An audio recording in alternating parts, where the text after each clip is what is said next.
नमस्कार, India watch देख रहा मेरे साथ मैं हूं शंकर दत्त पंत। सीधे आपको लेकर चलते हैं गोरखपुर, जहां पर इस वक्त मौजूद है मुख्यमंत्री योगी आदित्यनाथ। सौहार्दपूर्ण तरीके से मनाते हैं। क्या ये आजादी के पहले संभव होता था क्या? आज हम लोग अपने अनुसार कहीं भी अपना भाषण दे सकते हैं, अपने अनुसार अपना स्कूल चयन कर सकते हैं, अपने अनुसार अपने जीवन को आगे बढ़ा सकते हैं। क्या ये 1947 के पहले संभव था क्या? नहीं। हमें उस समय निर्णय लेने की स्वतंत्रता नहीं थी, अब से अपने अनुसार जीवन जीने की स्वतंत्रता नहीं थी, हमारा अपने देश का संविधान नहीं था, हमें ब्रिटेन की मर्जी से काम करना होता था। भारत को अपनी किसी भी प्रकार की आजादी नहीं थी। जो मौलिक स्वतंत्रता प्रत्येक व्यक्ति के जीवन के लिए आवश्यक होता है, वो उस समय किसी को नहीं थी। और इसीलिए यह देश जब 15 अगस्त 1947 को आजाद हुआ, आजाद भारत ने फिर कहा कि नहीं, अब हम किसी के संविधान से नहीं बल्कि अपने देश की भावनाओं के अनुरूप अपना संविधान बनाएंगे और उसके अनुरूप अपना देश का संचालन भी करेंगे। स्वतंत्र भारत ने अपना संविधान भी बनाया। 26 जनवरी 1950 को संविधान को अंगीकार भी किया। इससे पहले 26 जनवरी 1949 को, 26 नवंबर 1949 को संविधान को हमने स्वीकृति भी दी, संविधान सभा ने स्वीकृति भी दी। प्रधानमंत्री मोदी जी ने 26 नवंबर की तिथि को संविधान दिवस के रूप में भी पूरे देश के अंदर मनाना प्रारंभ किया, जिससे भारत की हर एक पीढ़ी को, वर्तमान और भावी पीढ़ी को अपने वर्तमान और अपने अतीत की जानकारी भी प्राप्त हो सके। संविधान दिवस पर देश के संविधान की प्रति शपथ लेकर के हम लोग न केवल अपने मौलिक कर्तव्यों के बारे में, बल्कि मौलिक अधिकार के साथ साथ उन कर्तव्यों के बारे में जो एक नागरिक के रूप में, भारत के एक नागरिक के रूप में हमारे होने चाहिए, उन सब की शपथ भी हर भारतवासी लेता है। और हम सब सौभाग्यशाली हैं कि हमारी ये पीढ़ी आजादी के 75 वर्ष की इस आयोजन की साक्षी बन रही है। जिन लोगों की उम्र 80 साल, 85 साल, 90 साल होगी, उन्हें 1947 के पहले की स्मृतियां याद होंगी। उस समय किस प्रकार की परिस्थितियां हुआ करती थी। कहीं पर भारत के नागरिकों का कोई बड़ा जमावड़ा हुआ, पता लगा ब्रिटिश के द्वारा वहां पर गोलियां चला दी जाती थी। चोरी चोरा की घटना ऐसे ही भी। अवैध वसूली के खिलाफ जब गोरखपुर के चोरी चोरा क्षेत्र के किसानों ने, मजदूरों ने आवाज बुलंद की तो उन पे गोलियां चला दी गई। जब उन लोगों ने अपनी बात को लेकर के थाने का घेराव किया, वहां उन्हें खून दिया गया। यही तो होता था, यही तो चोरी चोरा की घटना थी। और उसके बाद किसान और यहाँ के श्रमिकों का आक्रोश जब सामने आया तो चोरी चोरा की घटना के रूप में देश के अंदर, भारत के इतिहास में अत्यधिक विख्यात। यही गोरखपुर में हुआ था 4 फरवरी 1922 को। यही गोरखपुर था जहां पर शहीद बंधु सिंह को फांसी दी गई थी।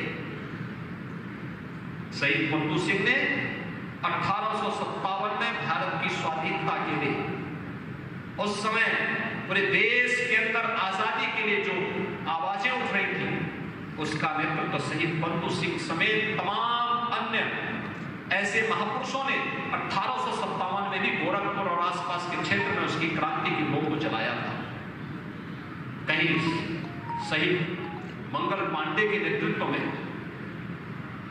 यह लड़ाई आगे बढ़ी थी। पश्चिम में अगर आप जाएंगे, मेरठ में धन सिंह गुर्जर के नेतृत्व में यह क्रांति की लौ आगे बढ़ी थी।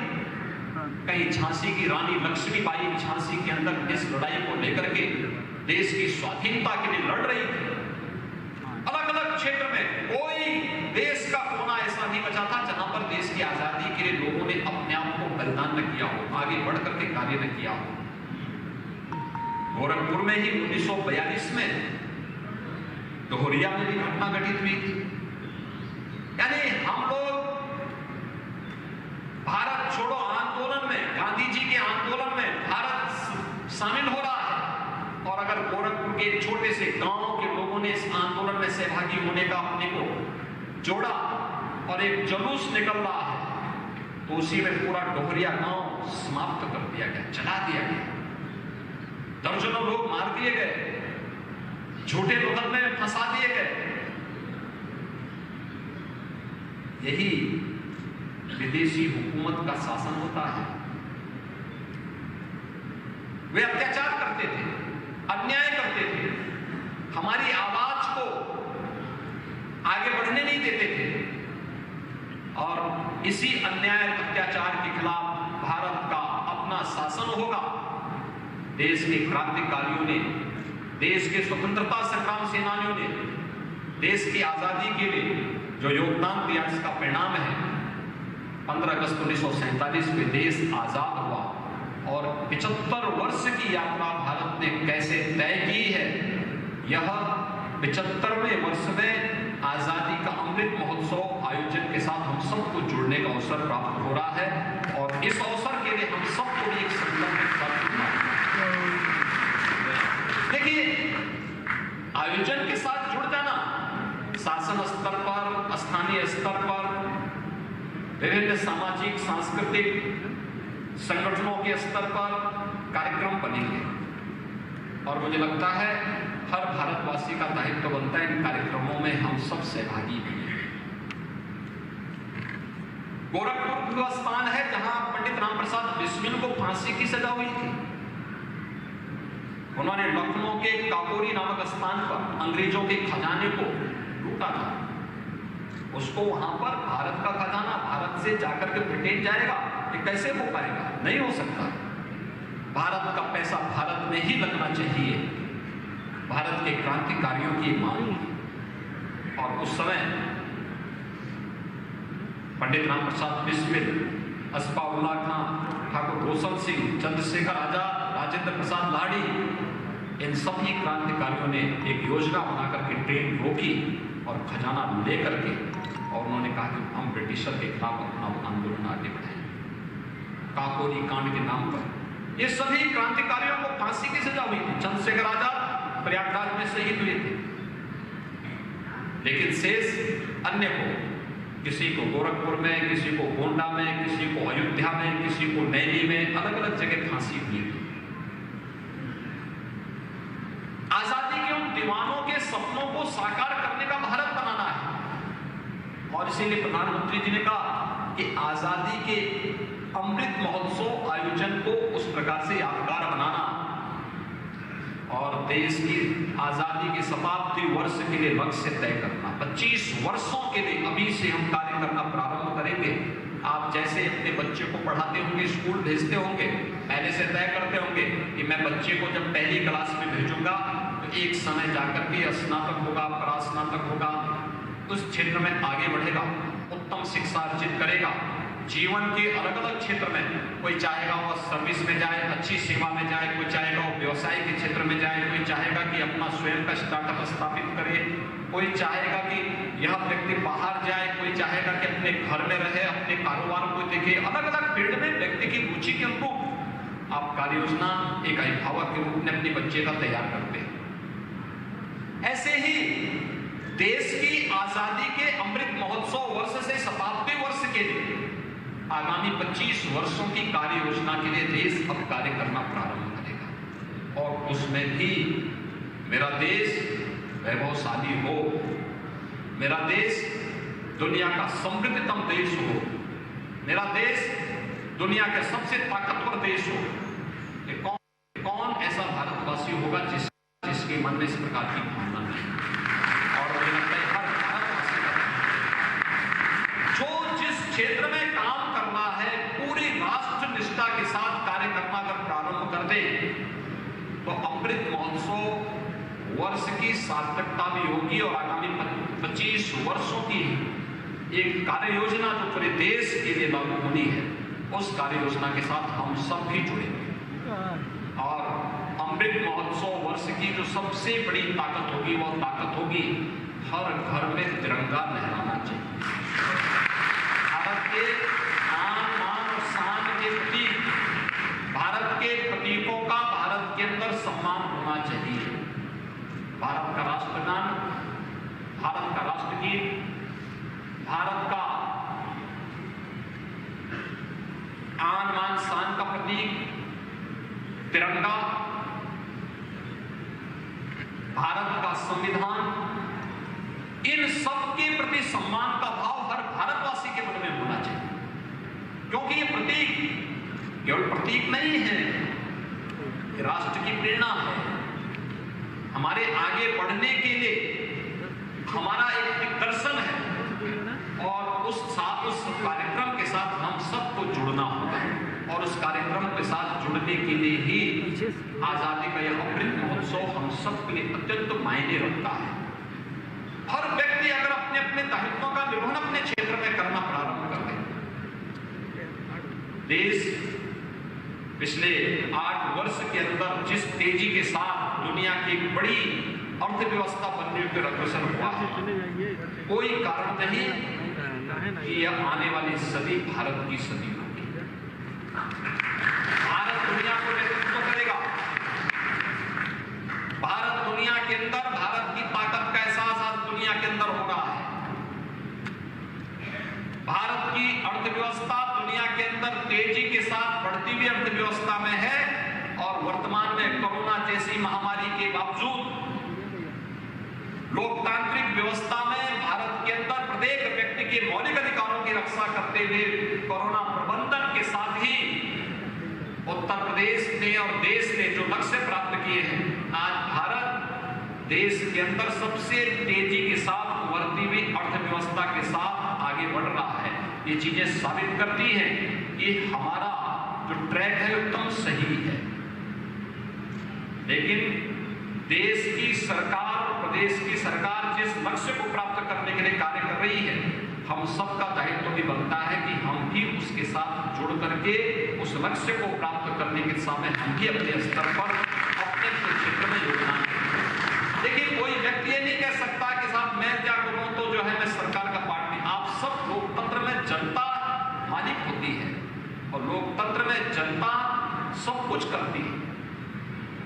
आपके द्वारा चुने गए जनप्रतिनिधि सांसद के रूप में, विधायक के रूप में, जिला पंचायत अध्यक्ष या सदस्य के रूप में, मेयर या पार्षद के रूप में, प्रमुख या क्षेत्र पंचायत समिति के सदस्य के रूप में, प्रधान या ग्राम पंचायत सदस्य के रूप में, ये आपके प्रतिनिधि हैं। वे आप ही का भावनाओं का प्रतिनिधित्व करते हैं, उन विकास के कार्यक्रमों को आगे बढ़ाते हैं। वे कार्य मेरिट के आधार पर आगे बढ़ सके, हमारा दायित्व बनता है हम भी उसमें सहभागी बने। किसान अगर ईमानदारी के साथ अपनी खेती बाड़ी के कार्य को कर रहा है और कृषि उत्पादन में कुछ नए शोध करके नवाचार के साथ अपनी कृषि को जोड़ता है, वास्तव में राष्ट्र के प्रति उसकी सेवा है। एक श्रमिक अपना पसीना बहा करके कार्य कर रहा है, ये भी उसकी राष्ट्र के प्रति निष्ठा है। एक शिक्षक अगर स्कूल में जाकर के ईमानदारी के साथ अपने बच्चों को स्कूल में पढ़ाने का काम कर रहा है, अध्यापन के कार्य को ईमानदारी के साथ कर रहा है, यह भारत के प्रति उसकी अटूट निष्ठा का प्रमाण है।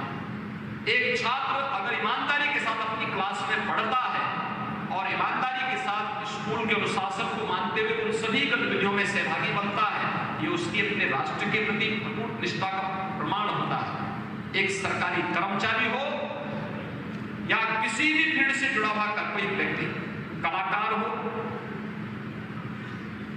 या फिर व्यापारी हो, अधिवक्ता हो, जो भी अपने अपने फील्ड में पूरी ईमानदारी के साथ कार्य कर रहा है, यह राष्ट्र के प्रति उसकी अटूट निष्ठा का प्रमाण भी है। और उस अभियान के साथ हर भारतवासी को जुड़ने की आवश्यकता है। जो भी उस फील्ड के साथ जुड़ रहा है वह संविधान का सम्मान कर रहा है, भारत के प्रतीकों का सम्मान कर रहा है, भारत के स्वाधीनता संग्राम सेनानियों का सम्मान कर रहा है। और हमारा प्रयास होना चाहिए अमृत महोत्सव के कार्यक्रम को हम लोग पूरी भव्यता के साथ करें।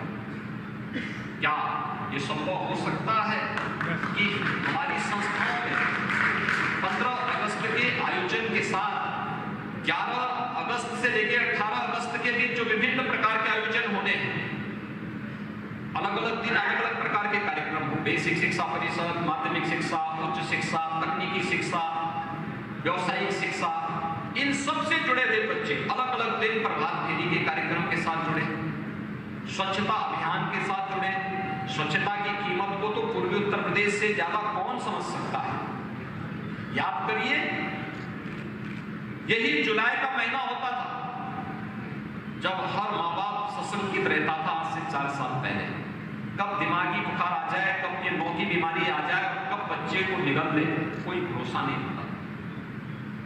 आज दिमागी बुखार को स्वच्छ भारत अभियान ने और स्वच्छ पेयजल की उपलब्धता के जिस लक्ष्य को प्राप्त करने के दिशा में कार्यक्रम बढ़ाए हैं, 95% मौतों को नियंत्रित किया जा चुका है।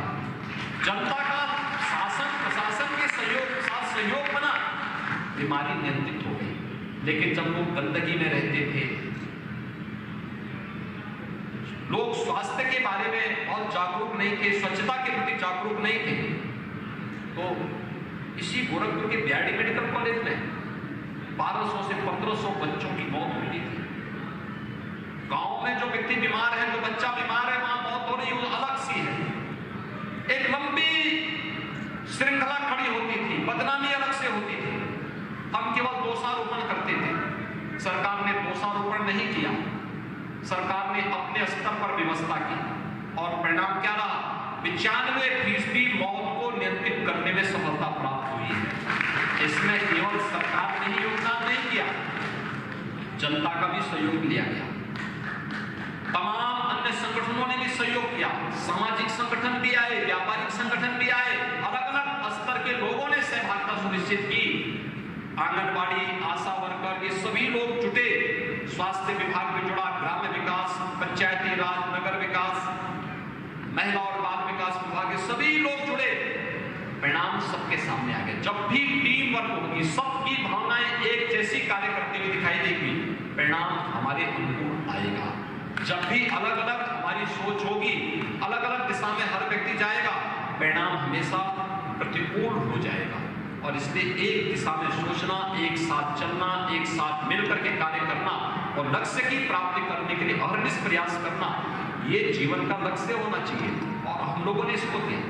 स्वच्छ भारत मिशन की कीमत को हम लोग समझ सकते हैं। जो आज से 4 साल पहले गोरखपुर में ही गोरखपुर, देवरिया, कुशीनगर, महाराजगंज, बस्ती, संत कबीर नगर, सिद्धार्थ नगर के हजारों बच्चों की मौत को अपनी आंखों के सामने देखते थे। आज स्वच्छ भारत मिशन जैसे भारत के प्रधानमंत्री जी के विजनरी अभियान ने उन मौत के आंकड़ों को नियंत्रित करने में सफलता प्राप्त कर। इसलिए 11 से 18 के बीच में जो कार्यक्रम होंगे, किसी दिन स्वच्छता का कार्यक्रम चले, प्रभात फेरी स्वच्छता के बारे में, सैनिटाइजेशन के बारे में, कोरोना महामारी के बारे में व्यापक जागरूकता का कार्यक्रम बने, महापुरुषों की झांकियां निकले, अलग अलग तबके के लोगों को जागरूक करने के लिए उस प्रकार के कार्यक्रम हमारे बनने चाहिए। किसी दिन विद्यालय में सांस्कृतिक कार्यक्रम हो, किसी दिन अलग अलग तबके के कलाकार अलग अलग चौराहों पर महापुरुष आजादी के विभिन्न घटनाओं की स्मृति में देश की आजादी के अमृत महोत्सव कार्यक्रम के साथ जुड़ करके सांस्कृतिक और राष्ट्रभक्ति के कार्यक्रमों के साथ अपने आप को जोड़े। अलग अलग तबके के लोगों के द्वारा अलग अलग कार्यक्रम, और यह सुनिश्चित होगा हर घर पे तिरंगा लहराएगा, हर भारतवासी अपने घर के तिरंगा लहराएगा और भारत के आन बान और शान के प्रति, तिरंगा के प्रति सम्मान का भाव व्यक्त करेगा। तो स्वाभाविक रूप से आगामी लक्ष्यों को प्राप्त करने के संकल्पों के साथ हम सब जुड़ पाएंगे। और ये हम सब भारतवासियों को करना चाहिए, उत्तर प्रदेश वासियों को करना चाहिए, गोरखपुर वासियों को इन सब कार्यक्रमों के साथ जोड़ना चाहिए। हम सबका दायित्व बनता है, क्योंकि हम भारत के वासी हैं और भारत की आजादी के 75 वर्ष हम सब मना रहे हैं। आजादी का अमृत महोत्सव कार्यक्रम के साथ जुड़ना हम सब के लिए अद्भुत घटना होगी। आगामी 25 वर्षों की कार्य योजना बनाना हम सब के लिए एक महत्वपूर्ण घटना होगी। 25 वर्ष क्या, आप में से बहुत सारे लोग अलग अलग पोजीशन पर होंगे। कोई युवा हो चुका होगा, कोई बुजुर्ग प्रौढ़ हो चुका होगा, कोई बुजुर्ग हो चुका होगा, बहुत सारी चीजें होंगी, लेकिन उन सब की परवाह के बगैर हम सब इस कार्यक्रम के साथ जुड़े, यह हम सब के लिए अत्यंत महत्वपूर्ण होगा। आजादी के अमृत महोत्सव कार्यक्रम के साथ साथ अनेक महापुरुषों की जयंतियां होंगी, जिन लोगों ने उस दौरान अपने भारत की आजादी के लिए अपना योगदान किया था।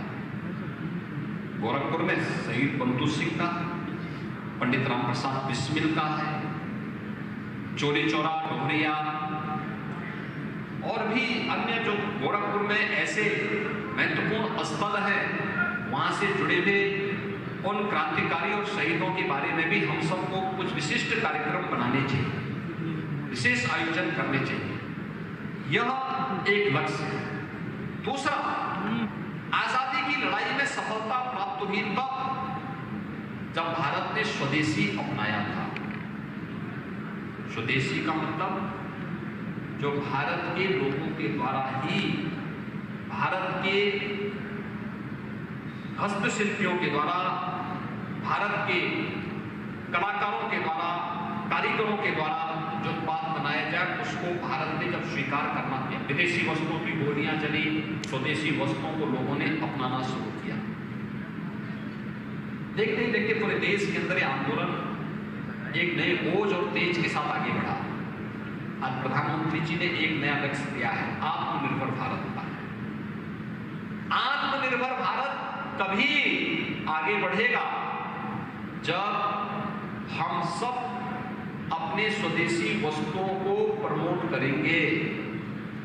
कभी गोरखपुर के पिपरोली में बर्तन बनते थे, आज गायब हो गया। कहां गायब हो गया, क्यों गायब हो गया, आज क्यों नहीं बन पा रहा है? याद रखना, जब हम सिल्वर के यानी जो ये एल्युमिनियम के बर्तन में भोजन जो बनाते हैं ना, ये बड़ा खतरनाक है। विश्व की तमाम। तो गोरखपुर से आप सुन रहे थे मुख्यमंत्री योगी आदित्यनाथ को मौका था गुरु पूर्णिमा के मौके पर। मुख्यमंत्री योगी आदित्यनाथ ने कई चीज़ों का जिक्र किया। उन्होंने कहा गुरु, जिस तरह से गुरु का ज्ञान और गुरु ही सर्वोपरि होता है और इसीलिए हमको आदर ज़रूर करना चाहिए। और आज इस गुरु पूर्णिमा के मौके पर मुख्यमंत्री योगी आदित्यनाथ ने कई सारी चीज़ों का जिक्र करते हुए अपने संबोधन को शुरू किया था। और गोरखपुर में लगातार जिस तरह से मुख्यमंत्री योगी आदित्यनाथ पहुंचे हुए थे और तमाम लोग, क्योंकि मौका गुरु पूर्णिमा का है, तो जाहिर तौर पर आज एक संदेश भी उन्होंने गुरु पूर्णिमा के मौके पर पूरे उत्तर प्रदेश के लोगों को दिया। फिलहाल इस बुलेटिन में इतना ही। इंडिया वॉइस पर खबरें जारी हैं। नमस्कार।